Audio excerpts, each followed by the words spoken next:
नमस्कार दोस्तों, स्वागत है आपका हमारे YouTube चैनल पर। आज हम आपको सुनाने जा रहे हैं भगवान विष्णु की एक ऐसी कथा जिसमें भगवान विष्णु ने हनुमान जी से गरुड़, सुदर्शन चक्र और सत्यभामा का गुरूर एक पल में ख़त्म करवा दिया। तो ध्यान से सुनिए। एक बार भगवान विष्णु की सवारी पक्षीराज गरुड़ को अपनी गति और शक्ति पर बहुत घमंड हो गया। उन्हें लगने लगा कि ब्रह्मांड में उनसे तेज और शक्तिशाली कोई नहीं है। उधर भगवान कृष्ण की पत्नी सत्यभामा को अपने रूप और सौंदर्य पर अहंकार हो गया था कि वे सबसे सुंदर हैं। वहीं कृष्ण के प्रिय अस्त्र सुदर्शन चक्र को भी यह घमंड हो गया था कि उन्होंने बड़े बड़े राक्षसों का वध किया है, इसलिए उनके बिना तो भगवान भी अधूरे हैं। भगवान कृष्ण सब देख रहे थे। वे अपने भक्तों का अहंकार कभी रहने नहीं देते, क्योंकि अहंकार इंसान के पतन का कारण बनता है। उन्होंने इन तीनों का घमंड एक साथ तोड़ने की एक लीला रची।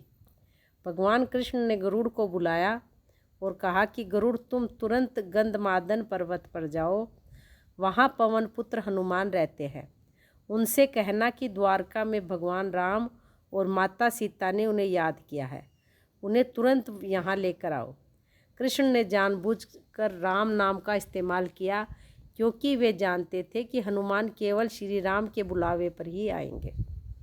गरुड़ तेजी से उड़ते हुए हनुमान जी के पास पहुँचे और बड़े घमंड से बोले कि वानर श्रेष्ठ, आपको भगवान राम और माता सीता ने द्वारका बुलाया है।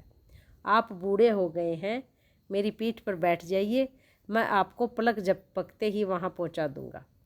हनुमान जी गरुड़ का अहंकार समझ गए।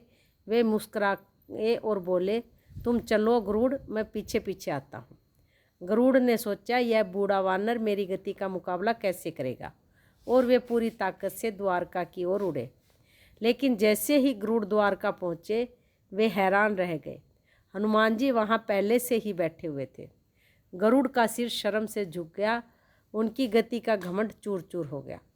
जब हनुमान जी द्वारका के महल में प्रवेश कर रहे थे, तो प्रवेश द्वार पर सुदर्शन चक्र पहरा दे रहे थे। चक्र ने हनुमान जी को रोकते हुए कहा कि बिना आज्ञा के कोई अंदर नहीं जा सकता।